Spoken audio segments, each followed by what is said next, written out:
வணக்கம். நெருப்பு தமிழன். கனடாவில் சோத்துக்கே வழி இல்லை.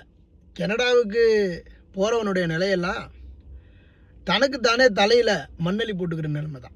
எந்த ஊடகமாவது சொல்லுமா? எந்த யூடியூப்காரனாவது இதை பற்றி சொல்லுவானா? எவனுக்காவது ஆண்மை இருக்கா? சொல்ல மாட்டான். ஏன் அப்படின்னா, உண்மையை சொன்னால் எவனும் அவனை ஃபாலோ பண்ண மாட்டான்.